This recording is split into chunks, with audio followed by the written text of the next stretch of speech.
Zoti Elezi, Partia Demokratike mes krizave të pafundme, kandidime të pamundura dhe gara të kontestuara dhe një leadership që sfidohet çdo ditë, po shkon Partia Demokratike drejt një përçarje të re apo është kjo një betejë për mbijetesë politike? Sot pas kaq e kaq zgjedhjeve, jemi në një situatë kur nga 2013 që ishte gara e parë, kur zoti Berisha theu një rregull shumë thelbësor, nga votimi me kuvend kombëtari, kryetari të PD-s, në mënyrë të njëanshme mori një vetim që të votojë gjithë antarësia. Ndoshta ky është një vendim që duket i drejtë në parim, por është kompetencë e Këshillit Kombëtar që duhet ta realizon. Te zoti Toldashi u la shumë pak kohë. Edhe në gara tjera që kanë ndodhur, fenomeni i lënies pak kohë kandidatit që pretendon është një fenomen i cili e cënon demokracinë dhe rregullat e lojës në themel vetë. Sepse nëse unë s'kam mundësi të takoj votuesin, bashkëbisedoj me votuesin, atëherë është shumë e vështirë që unë të çoj mendimin edhe të jemi votuar. Dhe ky rregulli që mbështetet në një parim themelor, parimin e garave të barabarta dhe të drejta. Në momentin që thehet, e humb besueshmërinë edhe të kandidatëve, por edhe të njerëzve që marrin pjesë në këto gara elektorale, në mbështetje të njërit apo tjetrit. Po më vonë, garat e Lulzim Bashës brenda Partisë Demokratike, gara që u kontestuan për vjedhje të hapur të votës. Te gara që unë pata përballë zotit Berisha, që ndoshta ishte gara që kam qenë vetëm kandidat totalisht i pambrojtur nga pjesa e medias dhe nga pjesa atyre që vazhdimisht kanë qenë ndjekës dhe kanë qenë njerëz që i kanë nxjerrë mpa shkeljet që ndodhin në gara për kryetarin e PD-s. Arsye nuk e kam kuptuar asnjëherë, megjithëse gjatë atij komunikimi 10 ditor që mu la, unë mundova që t'jap një strategji se si Partia Demokratike duhet dalë nga ky organizim dhe nga kjo situatë kaosi.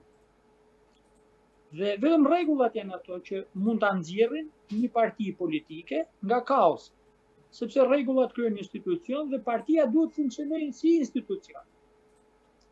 Pra një parti që ka rregulla nuk punon si institucion, ose ka rregulla dhe ato shkelen në mënyrë permanente, ajo parti nuk ka se si jetë e konsoliduar e fortë që të mund marrë pjesë sukses nga gara zgjedhore. Të garantoj demokracinë e këtij vendi, sepse fundja fundit opozita është një element i rëndësishëm në funksionimin, në funksionalitetin e demokracisë në një vend. Pra, ajo çfarë ka ndodhur nga 2013 edhe në vazhdim, më shumë se përçarje, ka qenë një shkërmoqje e brendshme. Nuk ka qenë një ndarje që është bërë Partisë Demokratike, po ka qenë një tumor i brendshëm që ka shku duke u shkërmoq kohë pas kohe. Sa sot në këtë garë, besoj që gjithë problemat që kanë problematikat e më përparshme, mosvënia llogari për proceset zgjedhore, mungesa e transparencës, sidomos te listat, për komisionet, për rregullat e tjera të garës. Pra gjithë këto komponent bëjnë që kandidati që del përballë zotit Berisha gjithsesi të jetë i humbur në tavolinë. Por gjithsesi edhe pse gara mund të jetë e humbur, unë e vlerësoj çdo njeri që e merr kurajën për të bërë garë reale, për t'i treguar zotit Berisha që është një model i ndryshëm nga ai dhe është një model që mund ta sjellë PD-n në pushtet. Sepse pos pat gara nuk krijohet kultura dhe do të mbesim të gjithë peng të asaj mendësisë që ky nuk mundet dhe ne duhet presim që ky o të riqet vetë ose kur t'i vi koha biologjike që t'i lëshoj rrugën një brezi të ri. Nuk është edhe logjike që dikush të ta lëshoj pozicionin e një kryetari, aq më keq kur ai është autokrat, dhe ti i kërkon atij të largohesh, sepse nuk ndodhesh ngjarje e pamundur. E vetmja rrugë është të përballesh dhe ta mundesh. Në këtë përballje pavarësisht se unë deri tash i di që është Saliani në garë përballë zotit Berisha, është për të inkuraju fakti që ai e ka kuptuar më së fundi që nuk është rruga e marrjes vulës në kurrizë dhe ikjes fshes diku edhe t'i kërkosh gjykatës drejtën që ta mbash vulës, se vula në një subjekt politik, po edhe në demokraci, merret duke u përballë edhe duke garantuar shumicën. Është rregull bazik. Gjithë njerëzit që në atë kohë ishin krahbashës dhe mendonin që nëpërmjet proceseve zgjyqësore do të arrinin mbanin Partinë Demokratike, ishin në një rrugë krejtput gabuar dhe jo demokratike. Kjo është arsyeja që Berisha ato i mundi shumë kollaj në betejën e tij. Pra, nëse Saliani ka zgjedhur dhe të përballet me seriozitet, duke vënë në pa gjithë metat dhe cilësitë negative të modelit zotit Berisha, kjo është për të përgëzuar. Por para se të shkon deri te kandidimi, Saliani ka krijuar në vetvete një model. Dhe unë nuk jam dakord me modelin që ka krijuar Saliani. Sepse duke qenë një person i cili ka pas shumë luhatje, personat ndërtojnë një model të paqëndrueshëm. Një ditë del me shkop kundra demokratëve, pastaj bëhet pjesë e strukturës drejtuese, jo nëpërmjet një procesi demokratik dhe vote, po për shkak të emrit të zotit Berisha. Ti që pranon të mrohet, pa asnjë rregull dhe pa asnjë normë demokratike, e ke shumë vështirë të ofrosh si zgjidhje. Pra, në thelbin e vet, modeli Salianit është shumë e vështirë për të mund modelin e Berishës. Po dhe nëse e mund modelin e Berishës, supozojmë thoj, se s'mund ta mund në terren, se ai e kontrollon Berisha në themel, në çdo detaj terrenit, është shumë e pasigurt që modeli i Salianit të japi një zgjidhje për Partinë Demokratike. Gjithë ato që mendojnë nga, po e them thojza zemra e plasur, e hajde vetëm ta ndryshojmë. Kjo nuk është më rruga, hajde ta ndryshojmë në rrjetën komunizmin dhe ndërtojmë një demokraci për faqe të zezë. Hajde një pjesë mendonin që koalicionin e qelpsirave të zojnë Berishën, e të ndërtojmë një koalicion qelpsiras që solli një keqe si kjo qeverisje që po vuajmë sot. Pra, duhet t'i themi dikur, t'i thrasim mendjes, nuk t'i themi stop, por nuk është çështja vetëm për të arzuar dikë, por është çështja edhe për të menduar për atë që vjen. Se ajo do të jetë e ardhmja. Pra edhe në rastin e Salianit në përballje me Berishën, edhe nëse e mund Salianit zotin Berisha, nuk mendoj që modeli i Salianit është një zgjidhje për këtë kaos, edhe për këtë PD të shkërmoqur në gjendja në cilën ndodhet ajo sot. Kandidimi i Ervin Saliani duket i pamundur, po e viktimizon kjo figurën e tij dhe apo e forcon politikisht, ndërkohë që apo e faktorizon pa dashje Sali Berisha Salianin duke e lënë Munjan Garës. Përballja e Salianit me Berishën nuk ka të bëjë me faktin nëse ai legjitimon ose legalizon zotin Berisha. Po, nëse ai do dilte dhe nuk do bënte një fushat serioze, do të ngrinte probleme serioze, patjetër që do ishte garë falcë. Por nëse ai qohet përballet dhe pasqyron një realitet dhe ofron një zgjidhje, atë kjo nuk quhet garë, nuk quhet legjitimim. Pavarësisht se unë për shembull po tisha nuk do e votoja zotin Saliani për shkak të jo kritikave, po do të them për shkak të faktit tashmë që edhe më përpara që nuk përfaqëson një model. Por në rastin e kandidimit është drejtë e tij themelore, nuk mund t'ja mohoj askush, sepse është antar i Partisë Demokratike. Çfarë po ndodh realisht në Rogos brenda Partisë Demokratike? Kush është duke kontrolluar lojën? Kjo që po ndodh nuk është një gjë në Rogos që nuk shihet. Kjo është ashiqari që zoti Berisha që në momentin që trajtoi rithemelimin, dhe rithemelimin e trajtoi që në momentin kur ai zhvilloi një kuvend kombëtar në prill të 2022-shit, ku nuk numëroi vota. Nuk bëu më lulëzim se lulëzimi. Çfarë do të thotë që Lulzim Basha dhe Sali Berisha, gjithë ato shkeljet e vazhdueshme që Dhe shkatrimin institucional kudo që e bën bashkë, nuk është se e bën veç e veç, nuk është se dikush thot që Berisha i imponohej Bashës, Berisha thoshte që Basha nuk më pyette mua, kjo ka treguar që këta të dy janë pothuajse kanë qenë një model. E urrejnë institucionin, e urrejnë rregullin, duan të jenë autokrat në kuptimin që të vendosin vetë, pa rregulla, pa norma. Kjo është situata në cilën ndodhet PD-ja. Dhe nuk mendoj që ka gjë për të fshehur. Berisha e kontrollon nëpërmjet familjes vet, njerëzve vetafër, bashkëpunëtorëve që i ka pas për një kohë shumë gjatë kohës që ka qenë kryeministër dhe i kanë shumë detyrime. Personave që kanë qenë rreth doganave të policisë, strukturave të tjera shtetërore që e quajnë detyrim për shkak se zoti Berisha u ka dhënë një pozicion dhe në vendin tonë kjo dhënia e një pozicioni drejtues nuk konsiderohet si një detyrim për të shërbyer me ndershmërinë atë vend, po konsiderohet si një privilegj që është dhënë. Ato që e konsiderojnë privilegj, pastaj janë njerëz që janë shumë afër me korrupsionin si natyra. Dhe unë mendoj që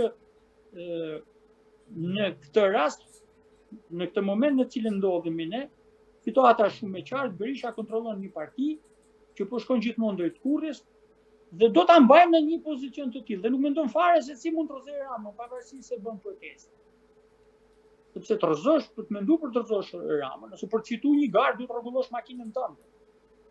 Nuk mund marrësh çdo minutë sa e shkatruar është makina e atij tjetër.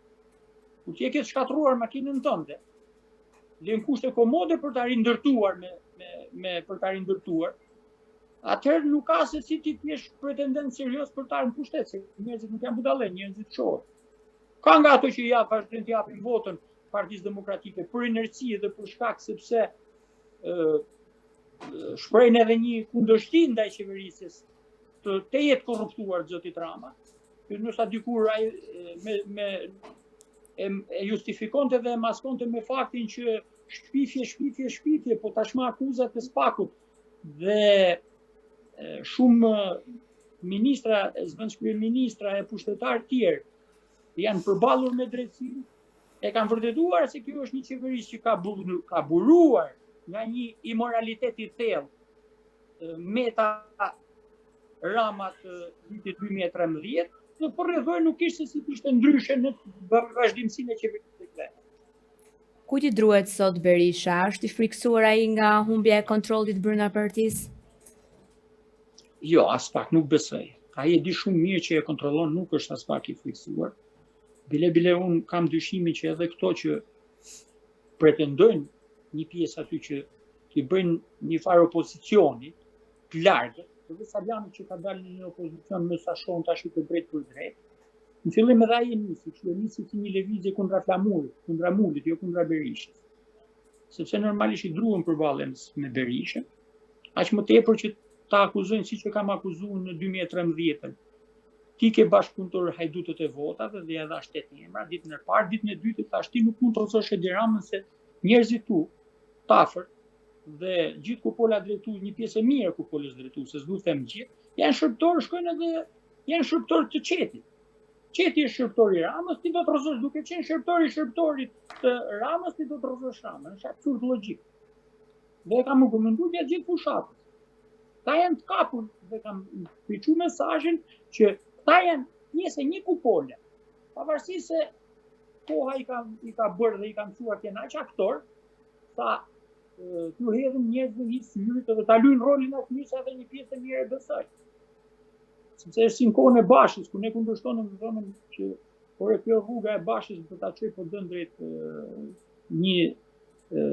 drejt shkatërrimit, shumë nuk e besonin. Tash që është shkatërruar në shumë komunikime, sepse në ato që ti e thoje ose një pjesë tjetër, jo vetëm se kemi qenë një goxha grup i madh, një pjesë e jona nuk e besonin. Ashtu nuk e besojnë tash edhe ato çfarë po e bën Berisha, Partisë Demokratike, por vetëm po të shohësh degradimin nga një proces zgjedhor në një tjetër, të kurrjen e partisë, mjafton ta kuptosh me sy të lirë që kjo është në rëndje. Po Berisha do ishte i kënaqur me kontrollin që ka edhe nëse do ishte një parti 20-30%. Vetëm që ta kontrollonte me familjarët e vet, ta kontrollonte me një kupol drejtuese me cilën ka lidhje ndër vite.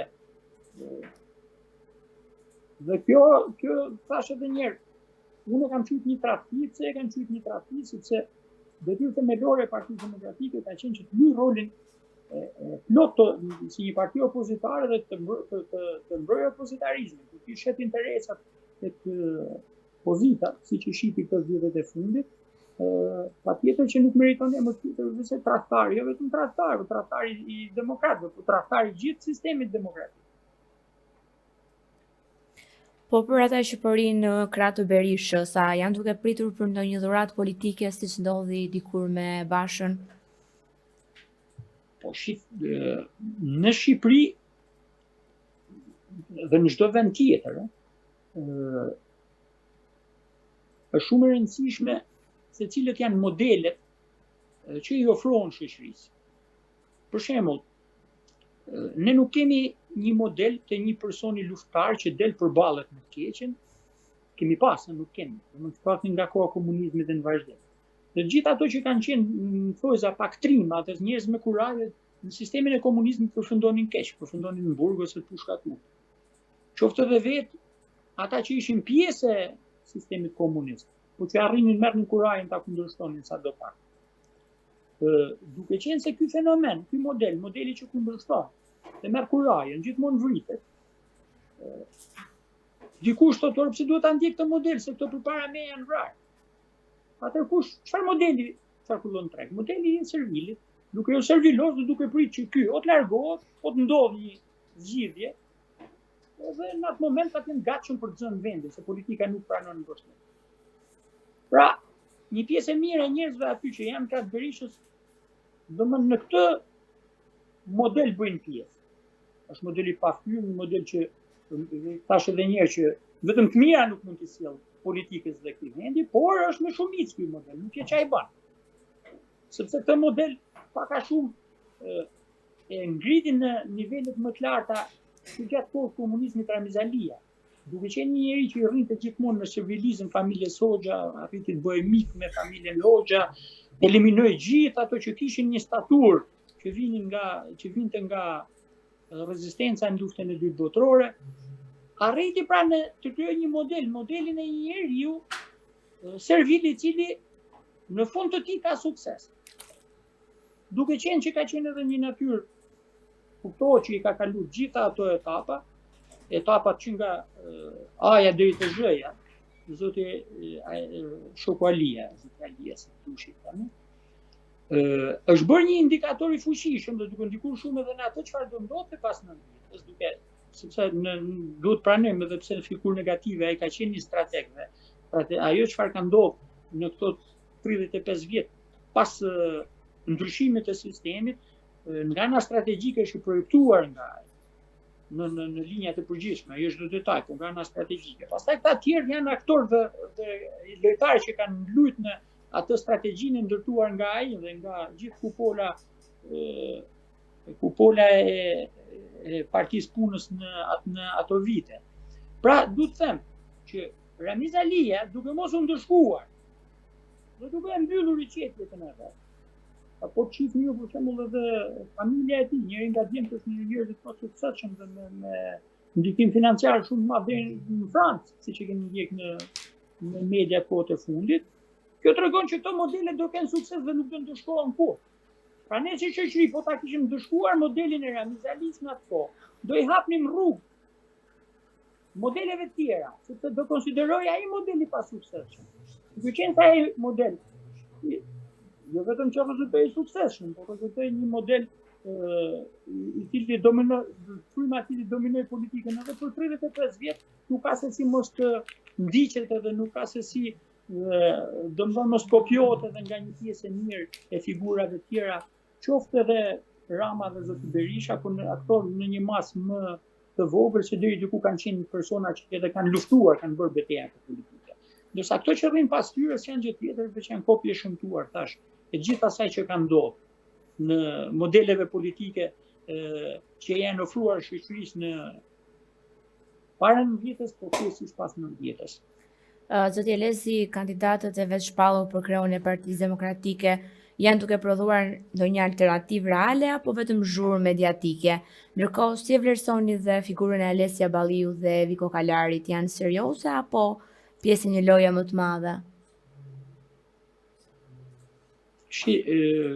Për Edhin nuk kam çfarë të flas sepse unë kur kam qenë garë përballë zotit Berisha dhe sfidat që kam pas me të, kam pas një sfumi, kam pas një komunikim shumë negativ sepse gjithë ofertat që bëheshin nga Partia Demokratike dhe më janë bërë dhe unë i kam refuzuar, edhe Viko Kalari ndoshta edhe i ka ditë dhe më ka akuzuar dikush çfarë kërkon ti. Unë s'kam kërkuar asgjë më tepër se kam kërkuar që unë mund të jem pjesë e një partie duke ruajtur identitetin tim dhe karakterin tim, duke u zhvesh nga modeli im, nga tiparet e mia, për që thjesht një nga ato blidhet që rri atje në krah të zotit Berisha dhe pret largimin e atij ndonjë ditë nëse ndodh, ose largimin biologjik të tij. Por gjithsesi më vonë Viko Kalari tregoi që arriti ta kuptoj, sepse ai nuk e ka kuptuar në skenën politike. Unë kam pas komunikuar në mënyrë të vazhdueshme me Kokalarin në momentin që ai ishte pjesë e foltorës. Nuk ja shpjegoja dot sepse unë nuk bëhem pjesë e foltorës, se ishte shumë e vështirë të jepja një sasi aq madhe informacioni që i kisha unë, dhe një sasi aq madhe njohurish t'ja të çoja me SMS, t'ja të çoja me një komunikim thjesht zonjës Kokalarit. Por gjithsesi ajo ka treguar që për një kohë të gjatë ka marrë qëndrime korrekte në raport me atë çfarë është Partia Demokratike dhe si duhet ndryshoj.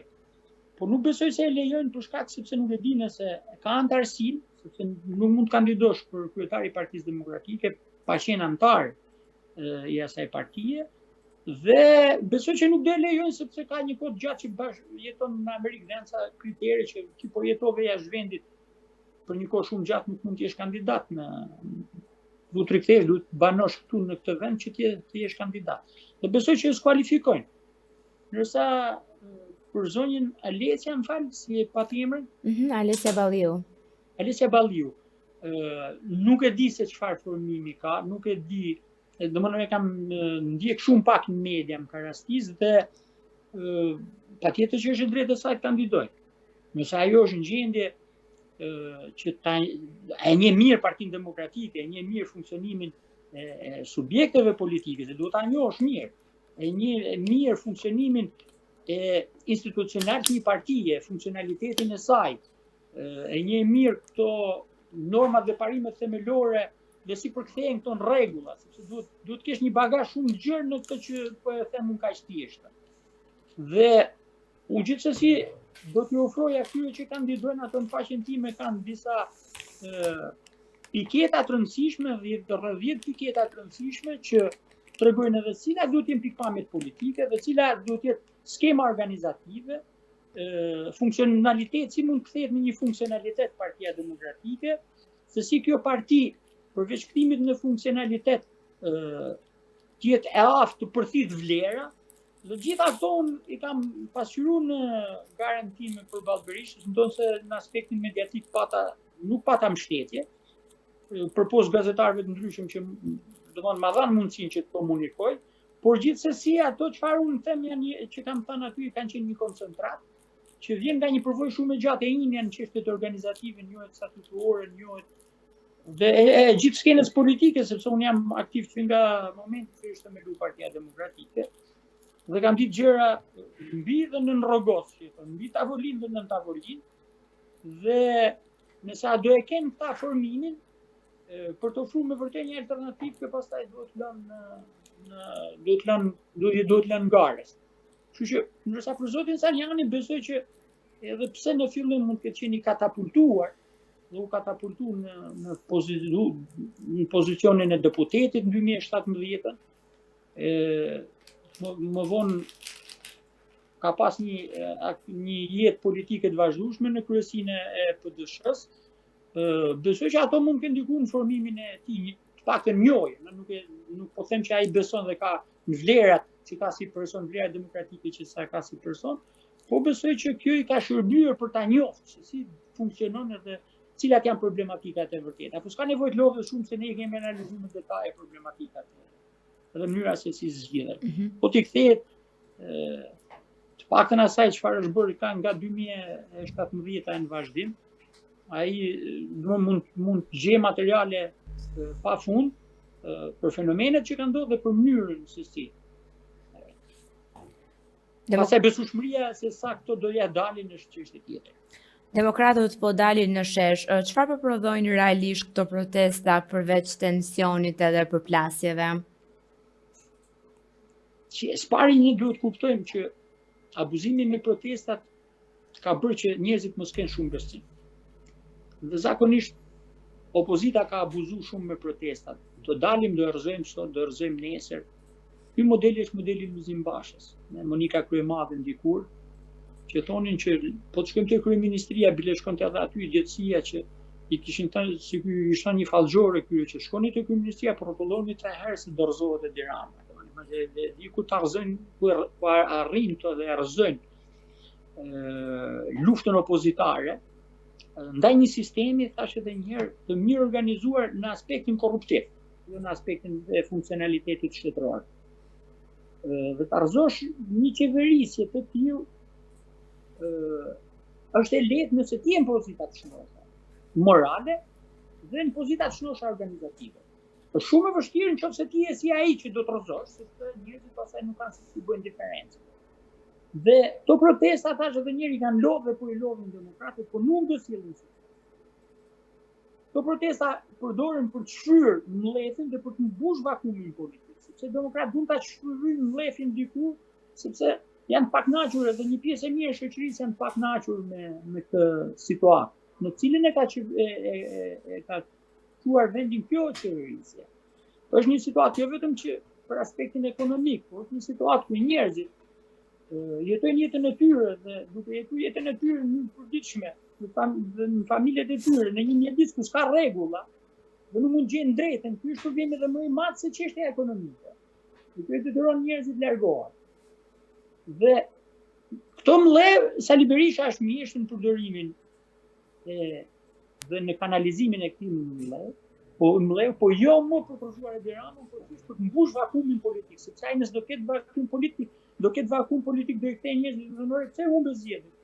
Duke e marrë një intensitet, dhe duke e marrë karikuar situatën, nuk kanë kohë dhe të kemi kohë të merremi me analizat sepse humbëm, sepse ky na i vodhi, po burrat turremi për të arzuar. Dhe vjen një moment, vjen 2017 dhe thotë tashi ne do futemi në garë sepse demokratia e kërkon zgjidhjen e problemeve me votë. Domethënë ky në thelbin e vet s'po bën gjë tjetër vetëm po aktron dhe po i mashtron ato njerëz të cilët dalin aty tash edhe një duan respektuar ato që dalin. Nuk flas për kuporin, po qytetarët e demokratë të thjeshtë, sepse me vërtet mendojnë që nëpërmjet kësaj forme mund të arrizojnë Edi Ramën. Po duke qenë se kjo nuk ka rezultuar asnjëri suksesshëm, është shumë e vështirë të rezultojë këtë radhë suksesshme. Dhe e dyta, mendoj që opozitarizmi nuk ka në themel të vetë këtë lloj demonstrate, që ose këtë lloj protesta, kryengritje, siç e thon, ose të luajnë edhe me termat. Ja u kanë humbur kuptimin nocionin termave që përdoren. Sepse në momentin që ti pretendon që një qeverisje është qeverisje mafioze, një sistem mafios që kanë filluar të artikulojnë vonë se këtë ndjenjë zgjedhje nuk e kanë artikuluar fare. Atëherë e vetmja rrugë është që ti o të qohesh me armë, ose të kesh gjithë mbështetjen popullore dhe ta bllokosh aktivitetin social-ekonomik të vendit dhe ta vesh në kolaps qeverisjen po them. Me armë nuk janë burra që qohet me armë. Edhe nëse lips nevoja, për krajin popullor nuk e kanë dhe dalin bëjnë pastaj me shashka bëjnë zhurmë. Kjo rruga e tretë për me bën zhurmë me shashka pastaj quhet fallsitet dhe quhet thash edhe një lojë thjesht për të mbushur vakumin politik dhe për të thënë njerëzve që ne jemi ata serioze që mund ta morrim Ramën, ndërkohë që ja kanë falë pushtetin Ramës. Sfundmi me kodin zgjedhor. Se këto protesta minimalisht nëse do të ishin me seriozitet, Sali Berisha dhe ata që janë pas tij, duhet të kishin organizuar përpara zgjedhjeve për të realizuar një kod zgjedhor, i cili normalisht nuk i mundsonte fitoren tavolinë e Tiranës, paktën. Po një kod zgjedhor me lista të pakura, ku opozita do maksimalizonte votat e veta. Faleminderit shumë zot Djelezi për kohën.